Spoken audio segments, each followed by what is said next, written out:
So welcome everyone. I see most of us are here. I see the number of participants still kind of clocking up. So I know everyone's still coming into the webinar, but we will begin. My name is Zach Spicer. I'm the Director of Research and Outreach with IPAC, and I'd like to welcome you here today to the second webinar in this series.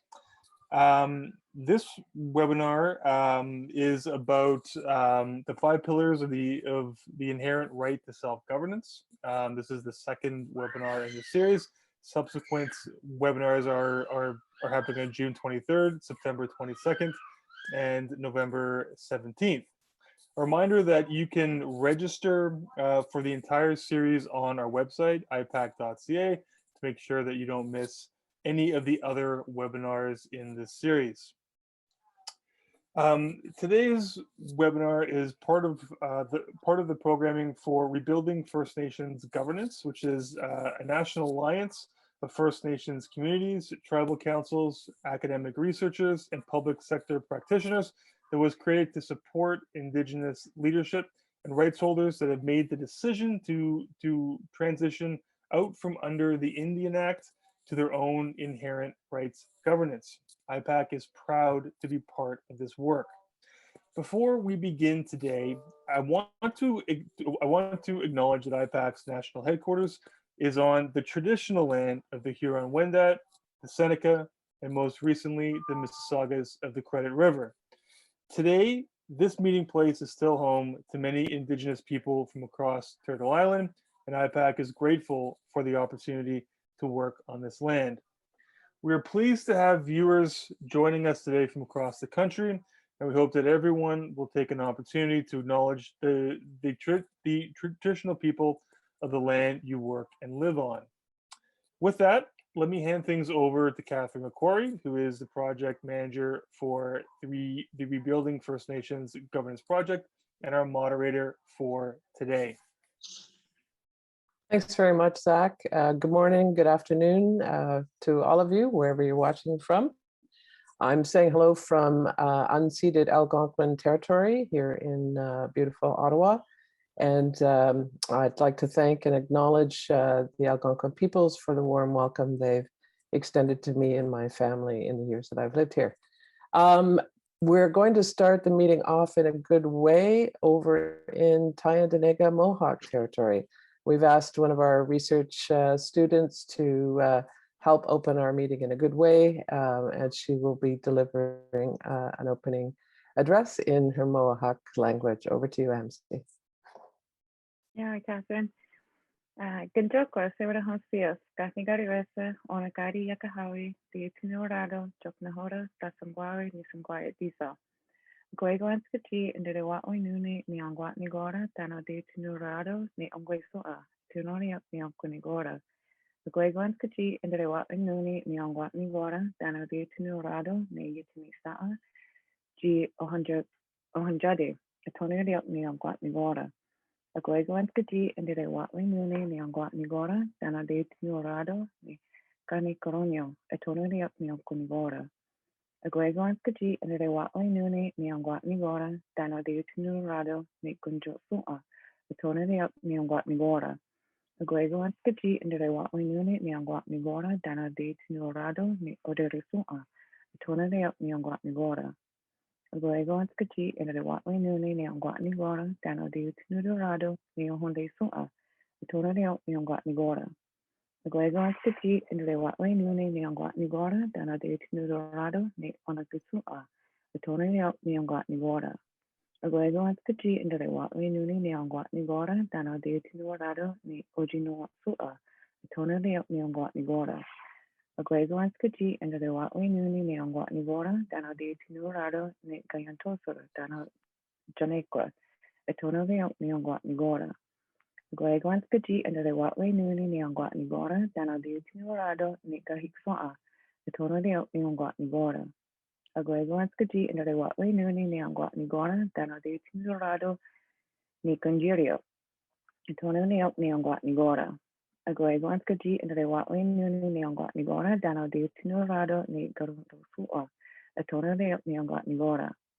Aglegon Skati and the Watway Noon in Yangwat Nigora, Dano de Tinurado, the Ojida Oboa, Antonio de Yangwat Nigora. Aglegon Skati and the Watway Noon in Yangwat Nigora, Dano de Tinurado, the Gayeri Nigorage, Antonio de Yangwat Nigora. Aglegon Skati and the Watway Noon in Yangwat Nigora, Dano de Tinurado, ne Yatinista Togo, Riveras, Antonio de Yangwat Nigora. Aglegon Skati and the Watway Noon in Yangwat Nigora, Dano the Chido Nurado, ne Achidoji, Janet Ganequa Garaqua, Antonio de Neonguat Nigora. The Gregonscaji under the Watway Nuni Neonguat Nigora, Dano de Tinurado, Yutisota, Asatanaca Garaqua, Antonio de Neonguat Nigora. The Gregonscaji under the Watway Nuni Neonguat Nigora, Dano de Tinurado, the Ujido Gorunia, Antonio Neonguat Nigora. The Gregonscaji under the Watway Nuni Neonguat Nigora, Dano de Chido Nurado, Nesungwai Diesel, Antonio de Neonguat Nigora. On a tunayari, Rogeteria Granny, Doga Atena, Songat Nigora, Izagi, the eyes of Water Sundoro, the top Niganolade. Nelly. Masicho Amsi for that opening. So welcome back to those of you who joined our first webinar, and a big welcome to those of you who are just joining us for the first time. As Zach said, this is all about the Rebuilding First Nations Governance Project. And today we're going to be exploring really the base of the research for our project, which is a framework and a methodology for working in community that was developed with First Nations people across the country over almost a couple of decades of work by the Center for First Nations Governance. So I'm really pleased to welcome back Satsan, who is a senior principal with the center, as well as his colleagues Pawa Haiyupis and Chris Robertson, who have worked in community and are going to bring us a really sort of rich experience of the practice that they have created in terms of working with communities to reactivate their collective memory and start moving on the path to exercising the inherent right. Just before we begin, a couple of logistics.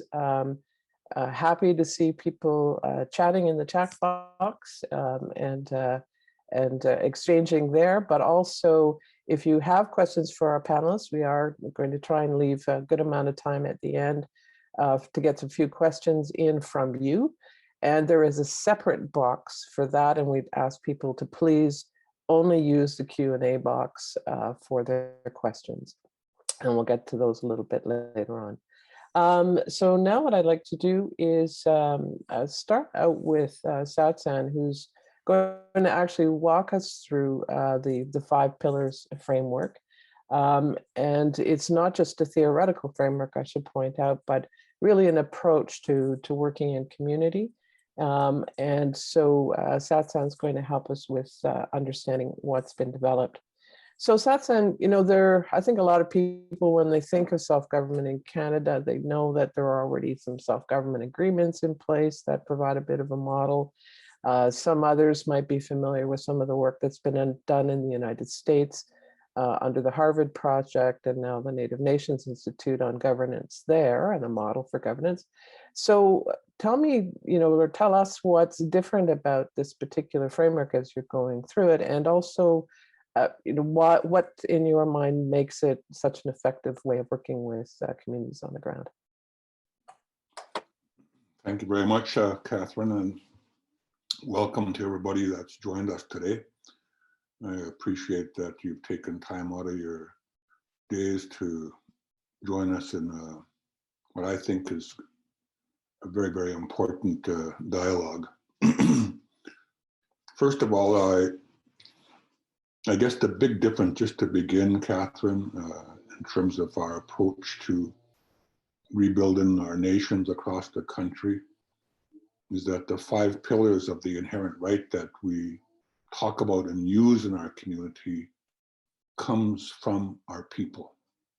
And it comes from our history on this land, and it comes from our personal memories in terms of the struggle for recognition. So before I get into given the background of that, I'd like to ask Erin Bellwood from IPAC if she can pull up that first slide, just to provide a frame of reference for people as we go through this. When we're talking about the inherent right to self-government, we've come up with these 5 pillars of the inherent right, as we call it, to engage people on the ground in the communities where they live, to educate them about the inherent right and what it means, to talk about the history of our inherent right to self-government in Canada, and to talk about our resistance and the fact that we fought back, notwithstanding the Indian Act, and we've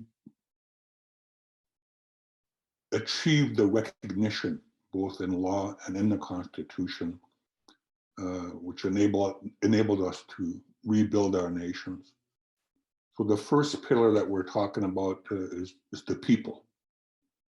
The most important thing about who we are and our nationhood is the people.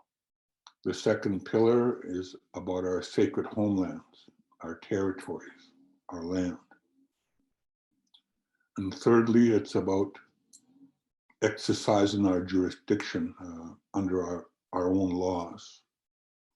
And fourth, and probably most importantly, because it's the heartbeat of government, but our governance systems. And fifth, it's resources. And here we're talking about the people resource on the one hand necessary to do this, and the resources of our sacred homelands so that we can look after ourselves and rebuild our economies. So that's the framework I want people to keep in mind, and I'll take you through the evolution of that. Okay, Erin? First of all, take them down. Erin, you can just take the slides down. First of all, the 5 pillars of the inherent right came about from our long-standing work in the community. And my colleagues with us today, Chris Robertson and Pawa Haiyupis, have worked with me throughout this time. And I really began this work coming out of the December the 11th, 1997 on Delgamuukw and Gisteway with the first legal recognition of Aboriginal title and rights in Canadian history, as well as the recognition of our oral histories as valid as anybody else's history in the world, and the first constitutional recognition and protection under Section 35. But when we went to the community, what we found was that our people had been struggling just to survive under the Indian Act and this oppressive regime for now going on 8 generations. And the issue of our title and rights and treaty rights is not on the tip of our tongues or the top of our minds, trying to survive on a sustenance lifestyle. And we realized that we had to find a way to talk with people, a way that would resonate with them as far as their own histories are concerned, as far as their own homelands are concerned, and as far as their own experience is concerned. And we started to look around, and we started to look into the history of our resistance, which was prior to Confederation and since Confederation. And we examined the collective voices of our great courageous leaders of the past and the contemporary leaders of the day. And we were able to find a common thread that existed. They were talking about the people. We need to rebuild ourselves as a people, our communities and our nations, and bring back our own identity as a people. They were talking about the fact that we need to take back our place on our sacred homeland so that we can fulfill our responsibilities and our obligations to care for it, they were talking about we need to bring back our own jurisdiction and our own laws so it governed our relationship with the land, our conduct on it, and our relationship with one another as people. And we need to bring back our own governance systems to realize our own vision for our own future, for the betterment of all of our people. And they were talking about the fact that we need to bring all of our people back together to do this, to work together, to come together with a common vision, establish the priorities and the implementation plans to make it happen.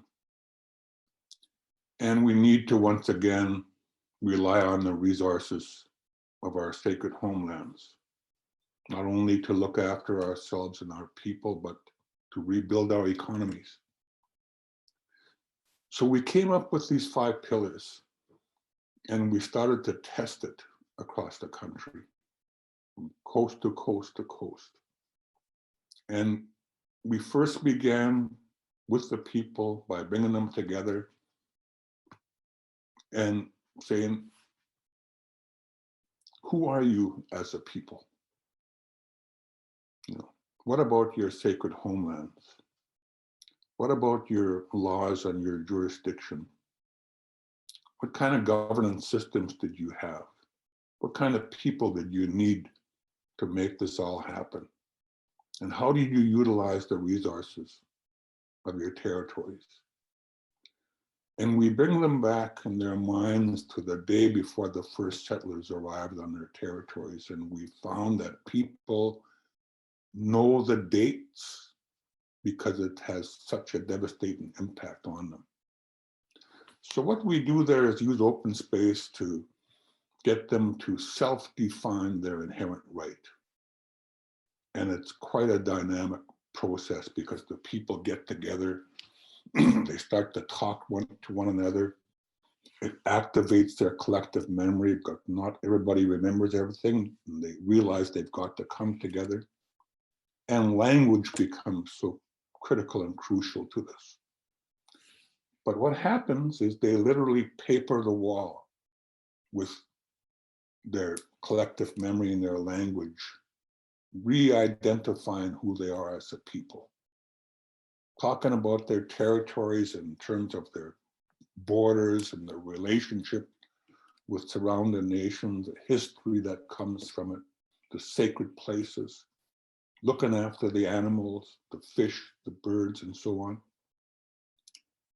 And talking about laws and jurisdiction, governance systems, and everybody remembers that we not only have we been on our lands for thousands of years, but we have been exercising governmental authority over our people and our lands in all that time.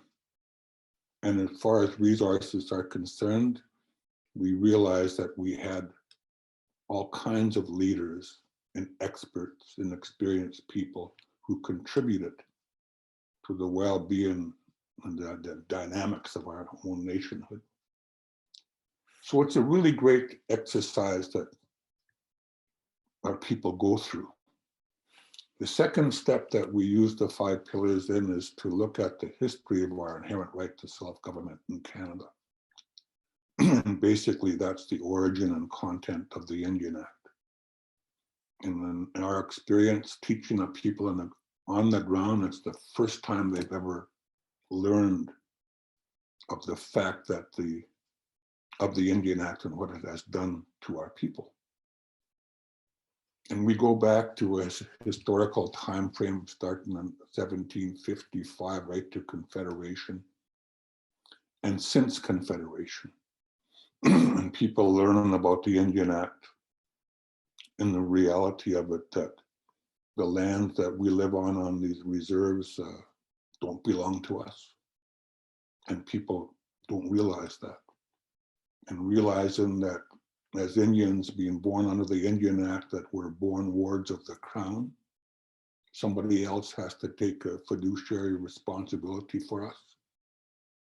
And most shockingly to our people is to learn the fact that as Indians under the Indian Act that we are born without legal status and capacity as a natural person, whereas every other Canadian outside of Section 9124 of the Indian Act is born with full legal status and capacity as a natural person. And when you define what a natural person is, in terms of international law, it's a living human being. So it causes people to question not only our place here in Canada, but also our citizenship. And to realize that under the Indian Act, what it's effectively done was separated us out from the rest of the Constitution, the British North America Act of 1867, and the rest of Canadian society. And then we take the people through a facilitation again. Now, who are you as a people? And they realize they're wards of the crown, no legal status and capacity, lost language, lost history, lost tradition, lost culture. We talk about our territories. Now, what about your territories? We're on reserve lands that we don't even own, and it was made illegal for us to be on and to use our lands and even to move from one community to another. Now, what about laws and jurisdiction? Under the Indian Act, we have barely policy flexibility. We don't have any lawmaking authority. And in fact, I guess can be best characterized as helpless and hopeless. Now, what about governance systems? And the people realize that our own governance systems that have sustained us for thousands of years were made illegal under the Indian Act. And the band council system was imposed upon us. And they begin to realize the devastation of that. In terms of resources, they realize that for the most part, all of the people that we relied on for our nationhood are no longer necessary under the Indian Act. There's not a place for them. And so everybody's kind of pushed aside. And what arises from that is the consensus decision for change, where people say we can't sentence another generation of our people to die under the Indian Act. But it also raises the question of what next? Where do we go from here? And then we introduce the fact of our resistance across the country, and we make it personal to people. Everybody in every one of our communities can relate to their own minds and their own personal history. People from their families who were a part of this resistance and the struggle for recognition of Aboriginal and treaty rights across the country, including our inherent right to self-government. And we teach the people that we tried everything. We tried the politics, we tried the negotiations, direct action, and so on. And ultimately, we had to resort to the courts. So we have to imprint on people's minds the belief that when it comes to defining their inherent rights and their Aboriginal and treaty rights, that they are the experts.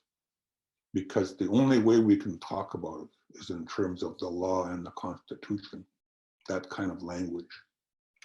And we teach them that through the courts, we've not only regained our jurisdiction, we have a clear recognition of our inherent right to self-government, including under Section 35 of the Constitution Act. We have a clear recognition of Aboriginal and treaty rights.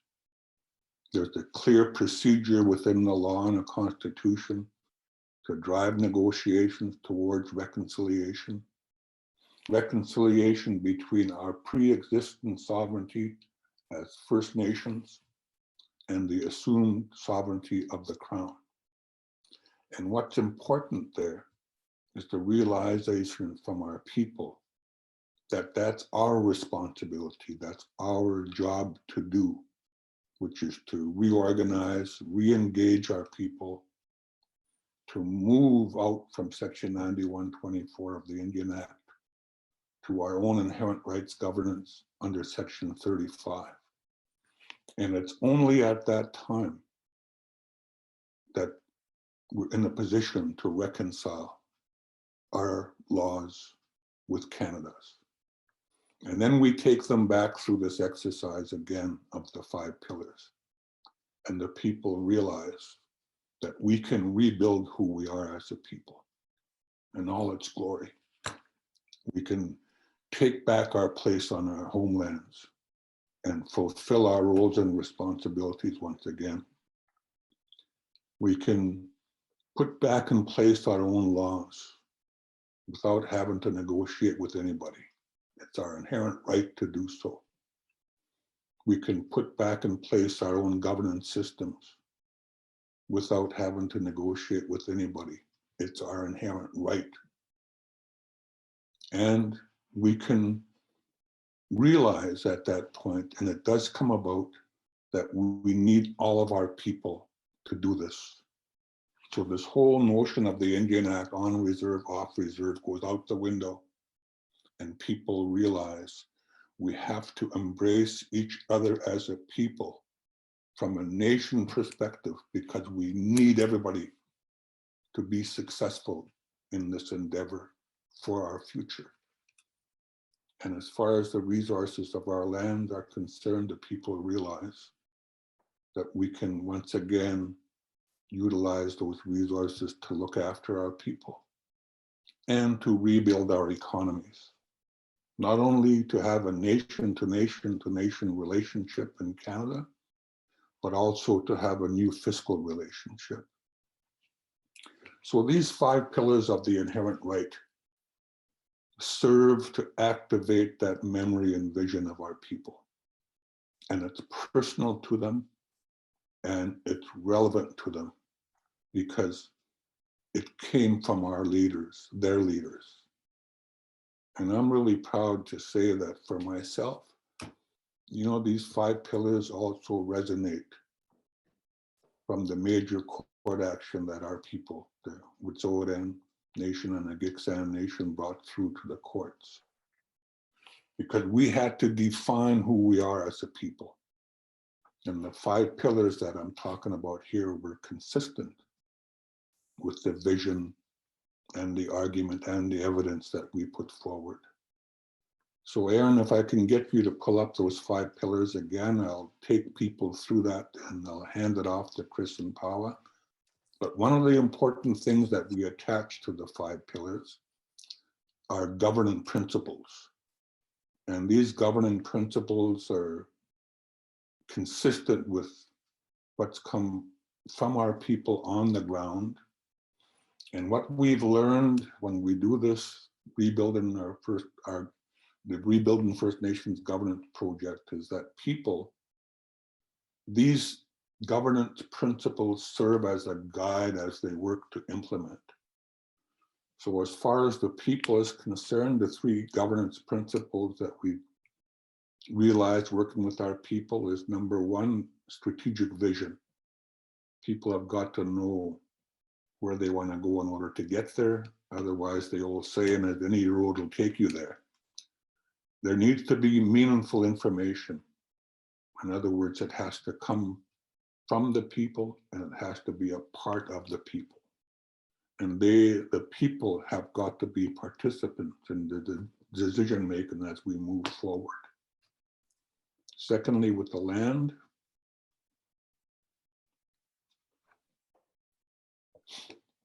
in terms of the land, the notion of territorial integrity becomes most important to our people, because we have a responsibility and an obligation to care for it and to look after it for the future and forever.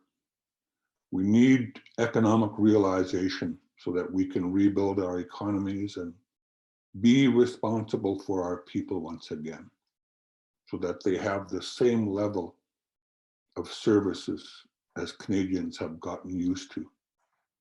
And above all, we need to have respect for the spirit of the land, because in every one of our histories and cultures across the country, all of our people know that our land is alive and full of spirit.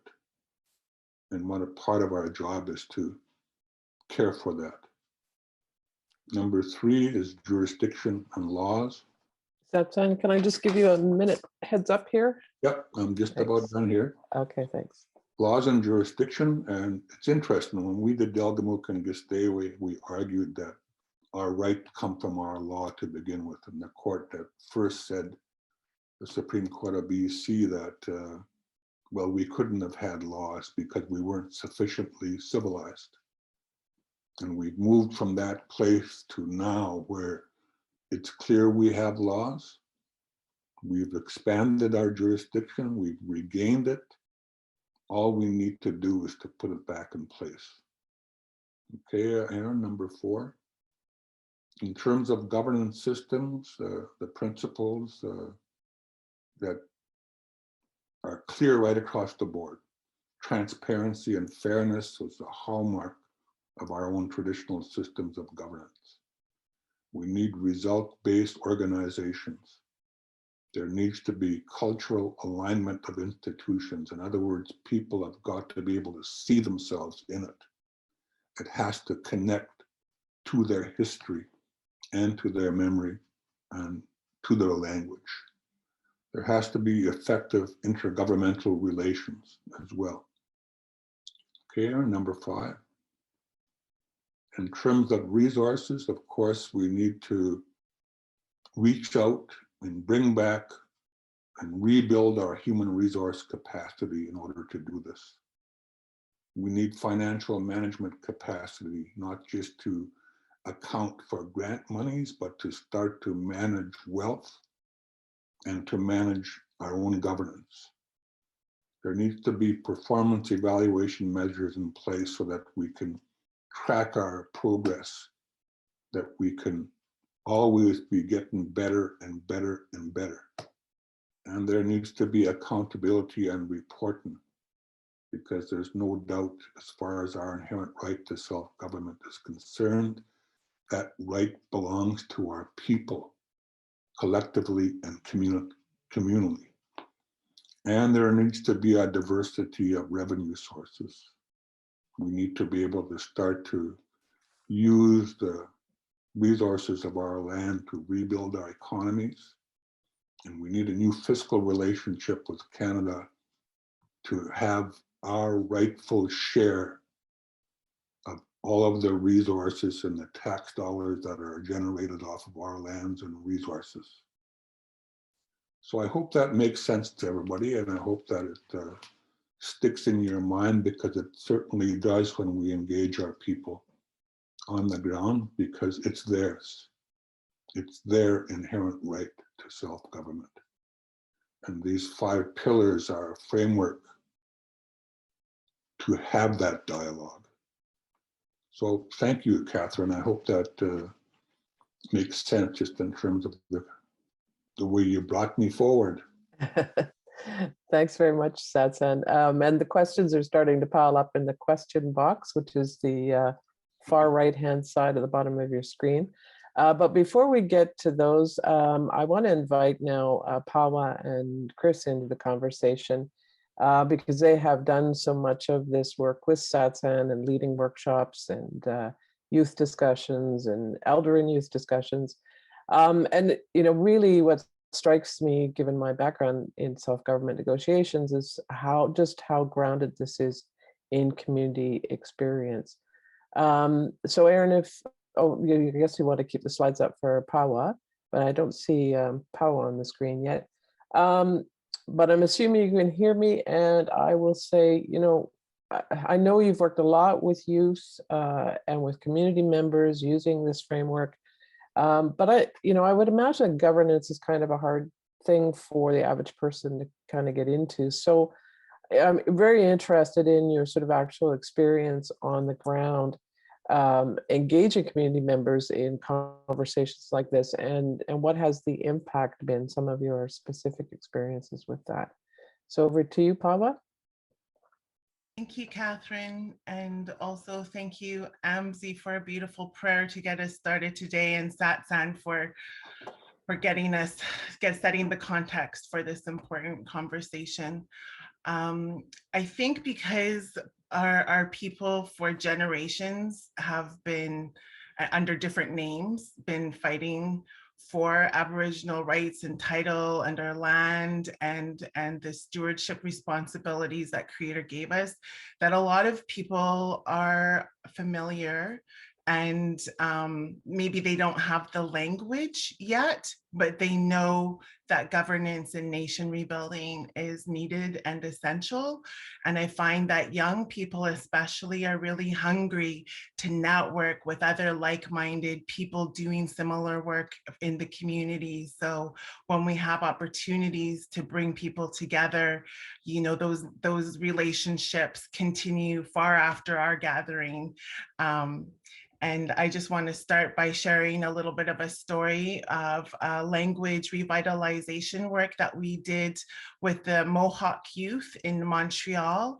And you know, like we were, a lot of the Mohawk communities, as you can tell with Amzi's prayer this morning, are very advanced with their language. And so they invited us in just to help with some of their work.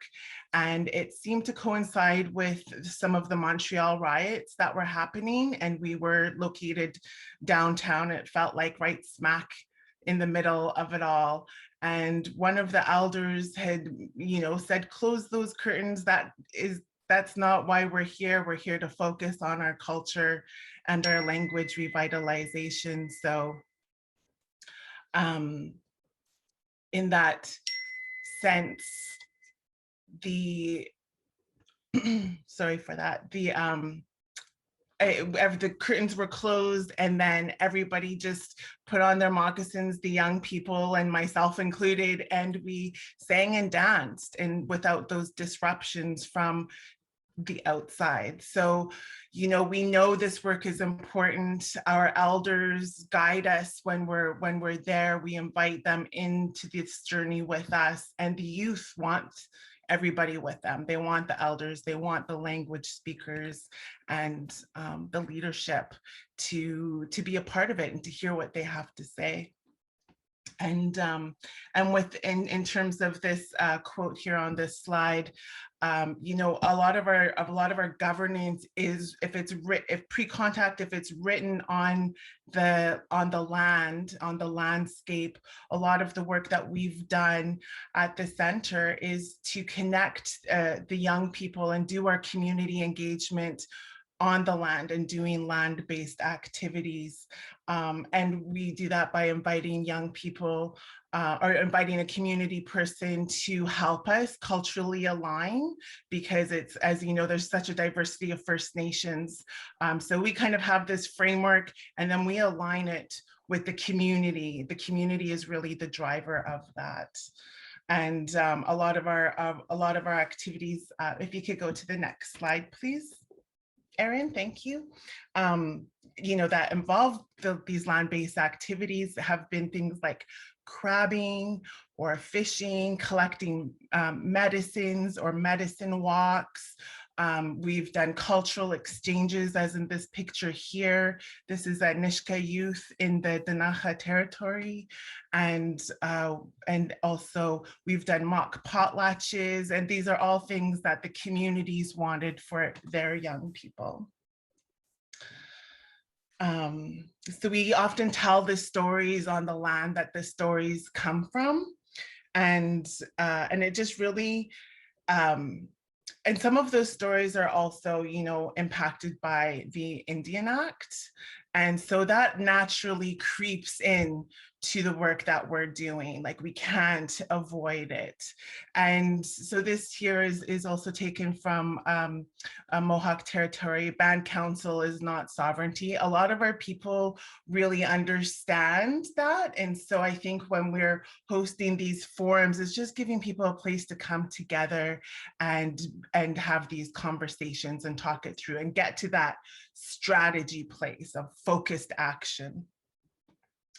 Also, one of our approaches to kind of, because sometimes the Indian Act is such a jarring experience, having our culture and our ceremony are helpers. So they're helpers to get us through some of that difficult experience that is still ongoing. Thank you. Next slide, please. And so this is Act Indian, Not Indian Act. This came out of a Val-d'Or Youth Forum.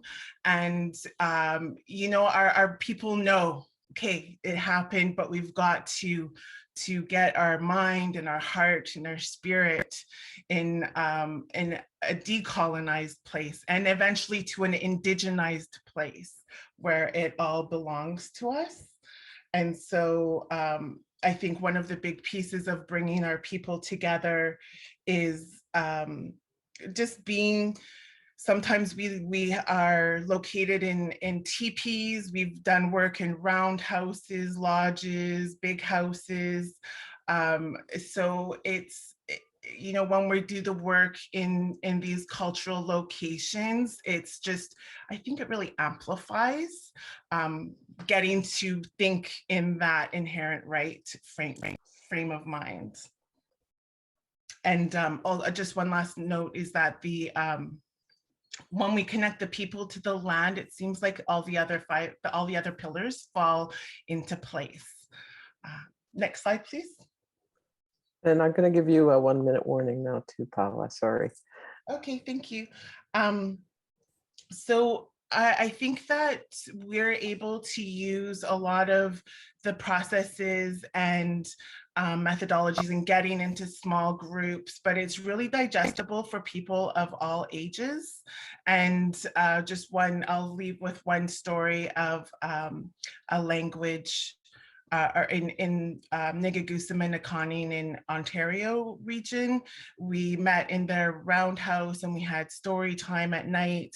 And these was the youngest group. They were 8 years old. And the story time at night was all in their Indigenous language, like 90% of it. And the teaching was to not go on tablets or computers or TVs and just go to sleep. And I think doing that cultural activity really opened their mind for the next day. We went into 5 pillars. We did small, using open space technology and tribal cafes, we did small group breakout sessions, and the young people, these 8-year-olds, were sitting there with the elders in their community. So it's really a way to engage all ages, can really be in these conversations there that are so important to them.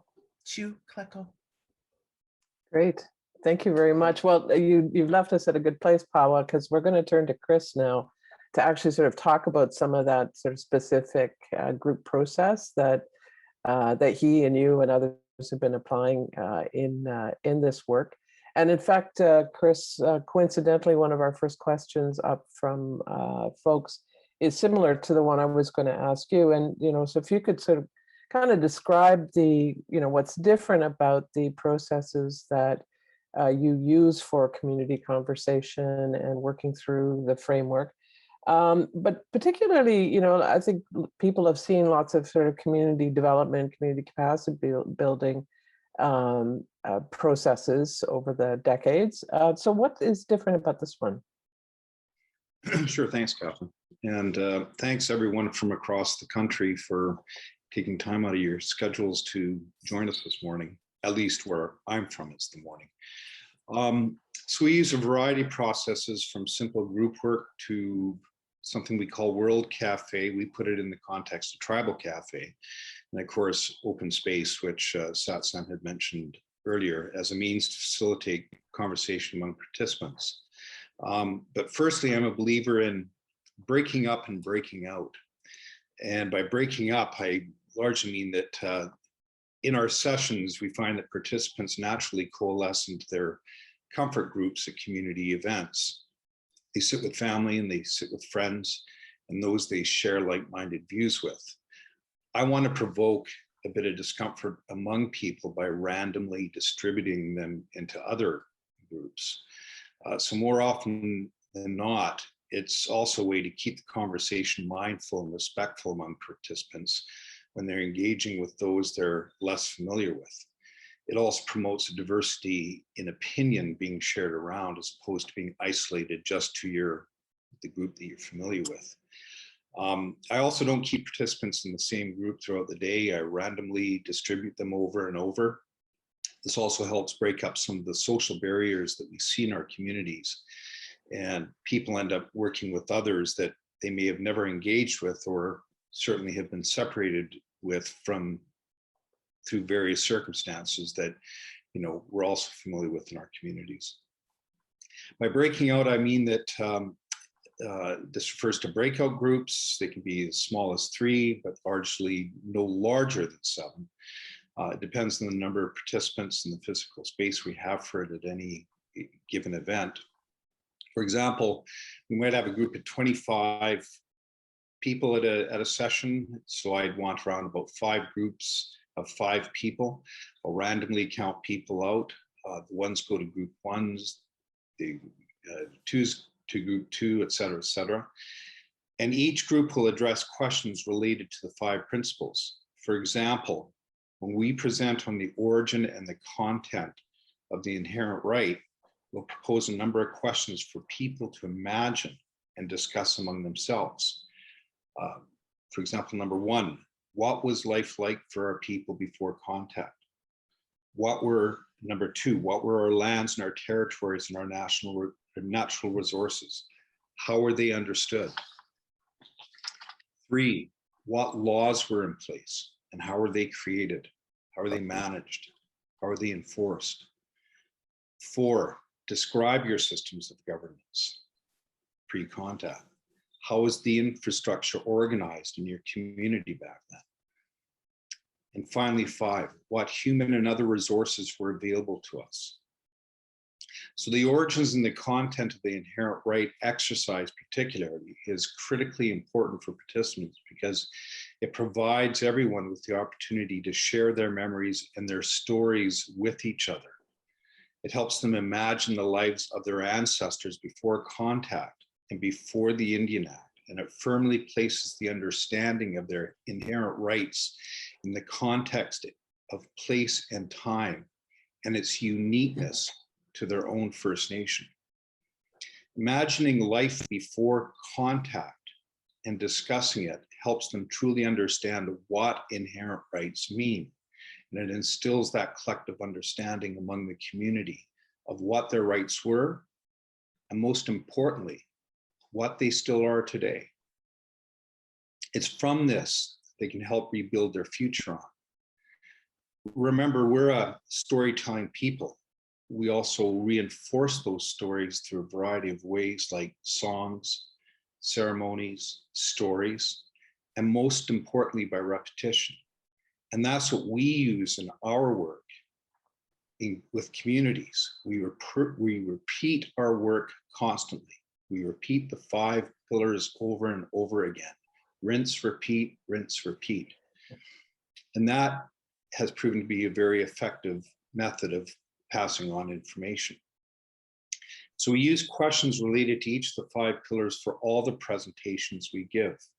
The origins and content of the Indian Act, as Satsan earlier indicated, the contemporary accomplishments of our inherent right in case law, i.e. the resistance, consultation and accommodation. We walk people through the 5 pillars each time.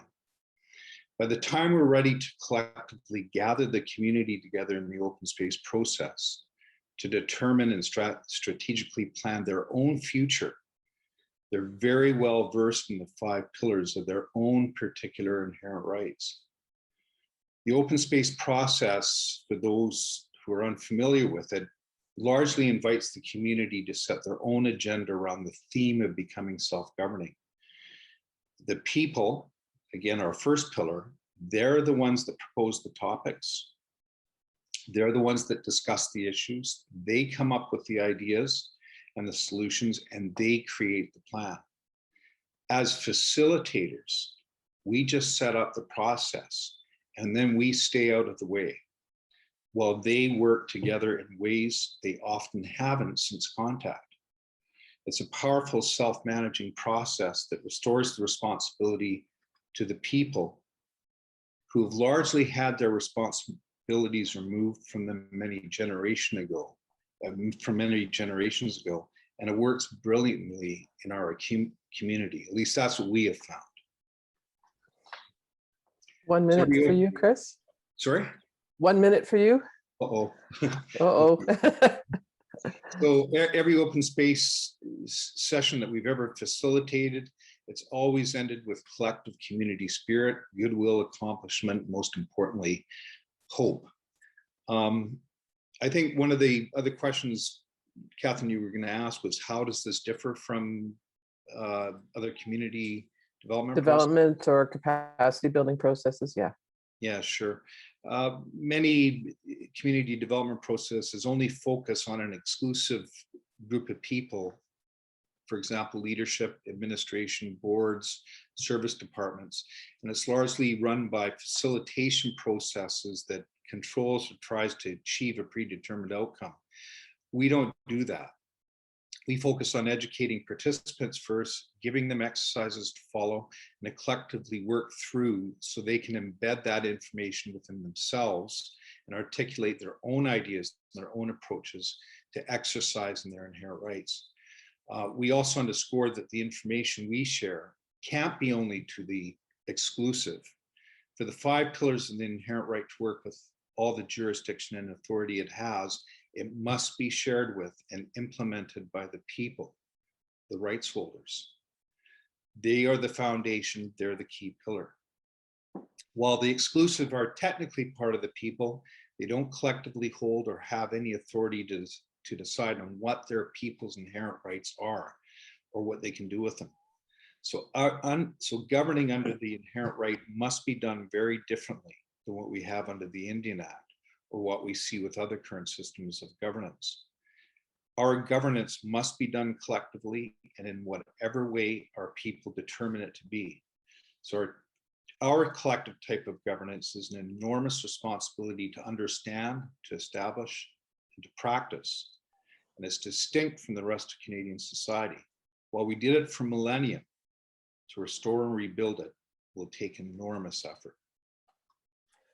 Thanks, Chris. I think we're getting a bit of a sense of from the questions of the one I'm going to pose to you personally right now, and really this goes to all of you. But you've described a process to bring the community and people to a certain point of awareness, of action, of hope.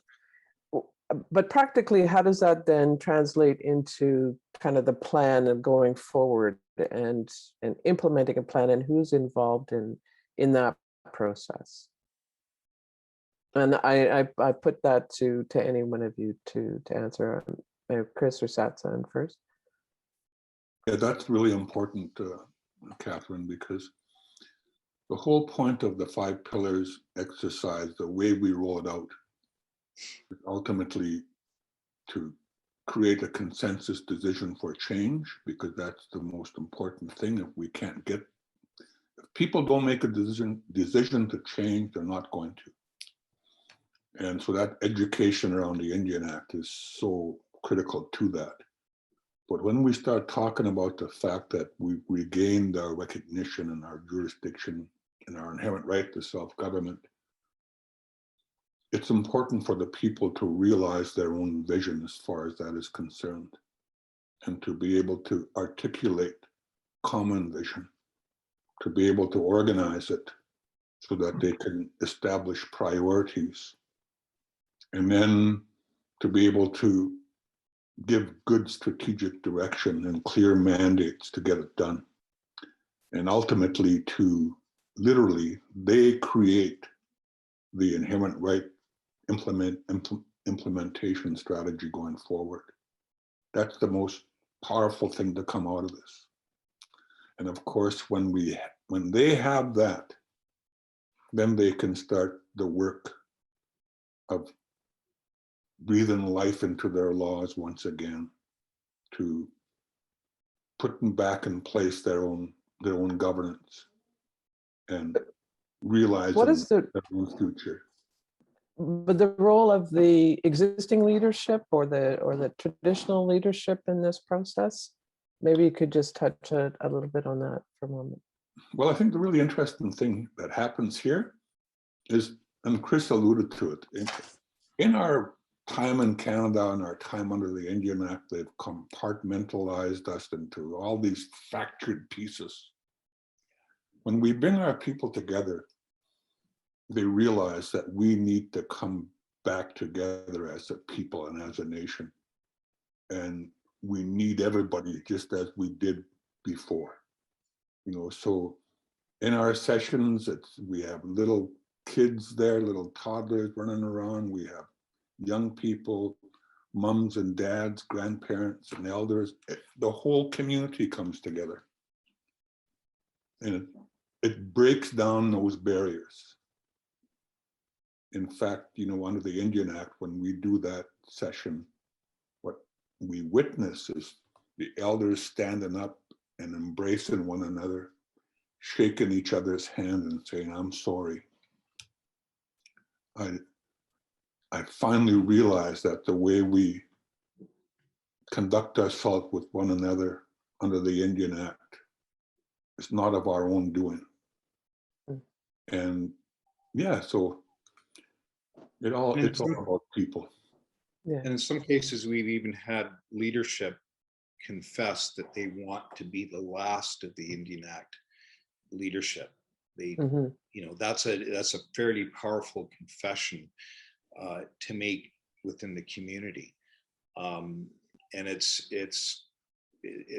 quite a transition. I mean, that's the beginning of the transition that you see. It's a very personal community transition.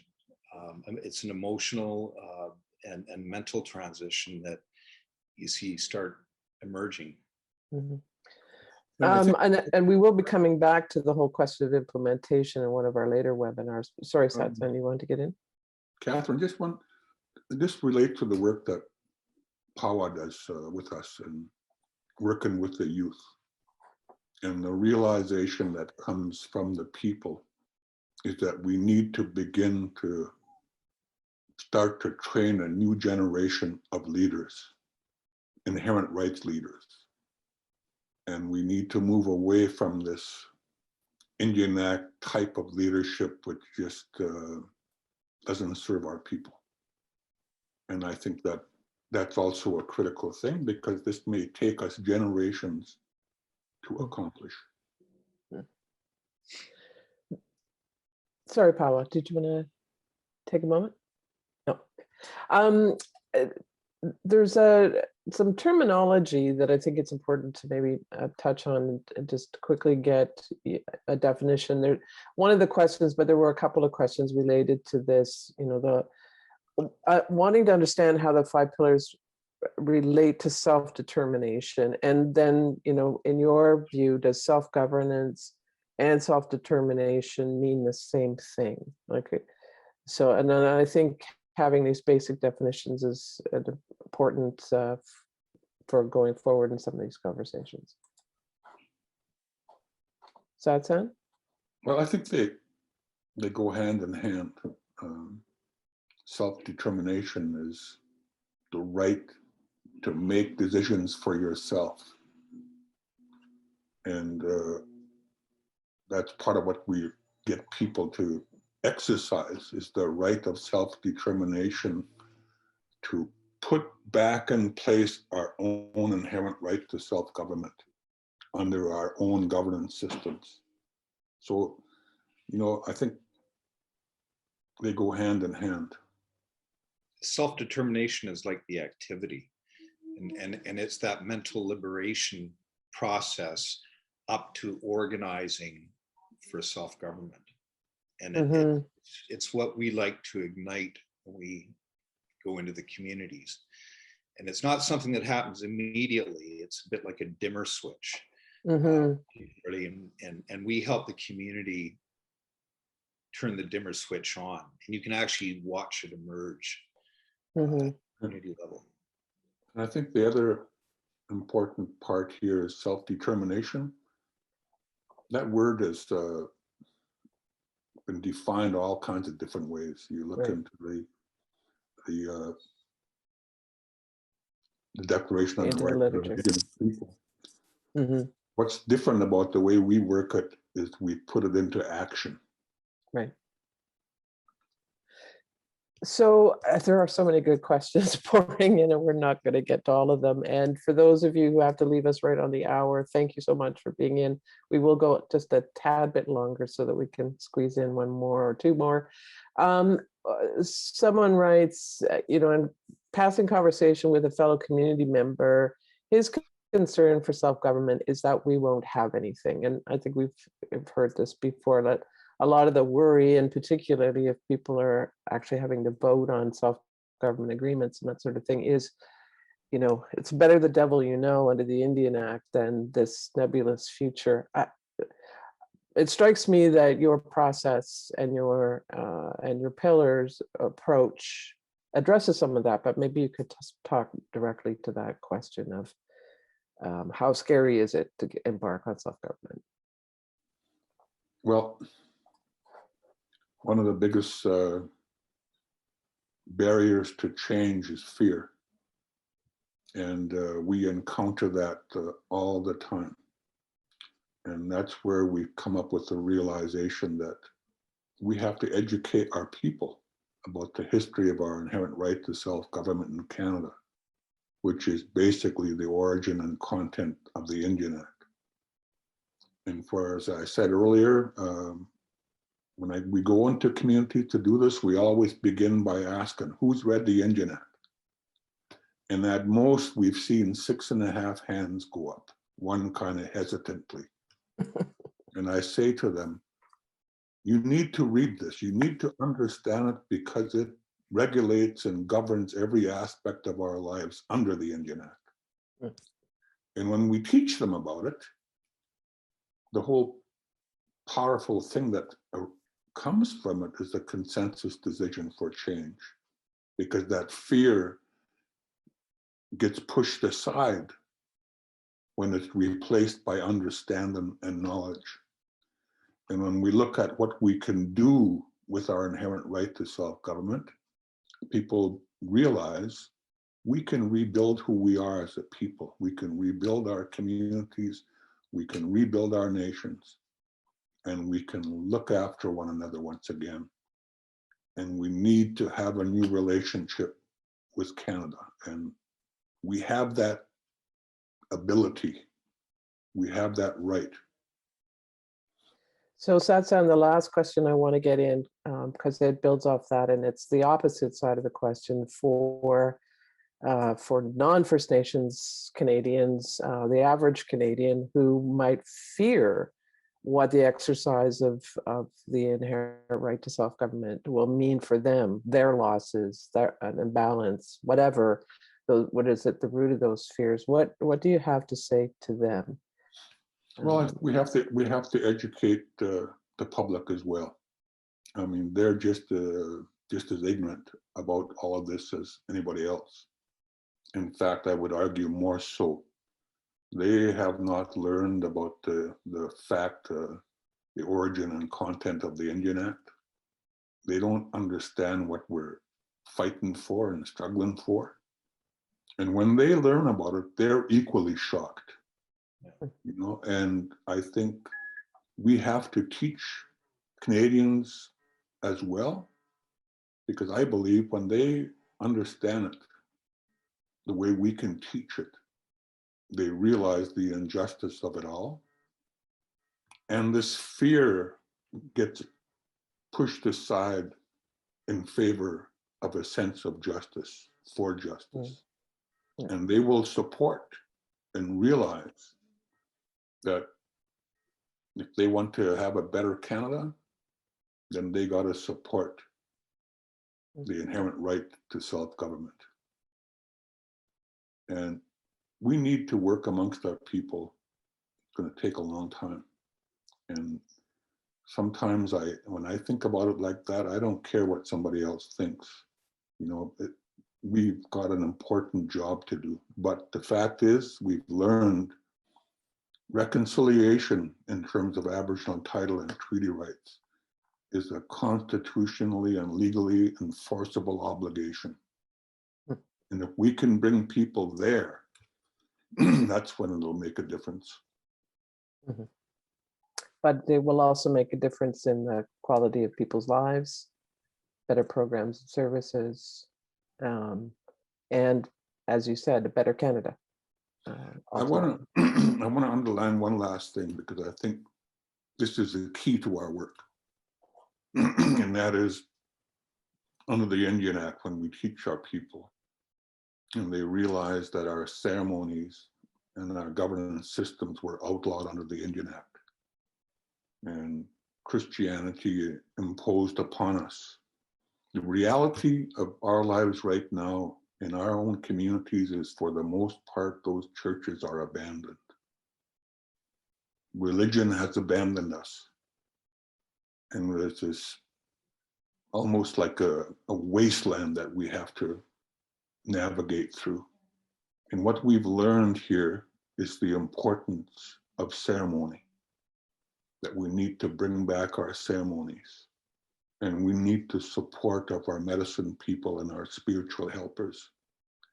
Because inevitably, every time we do this work in the community under the Indian Act, people break down from the trauma of the Indian Act, the pain and the anger and the conflict that's there. And our elders and our medicine people have cautioned us, when you do this work, you better be able to support them when this happens. So ceremony, our own spiritual ceremonies are, in my opinion, critical to this.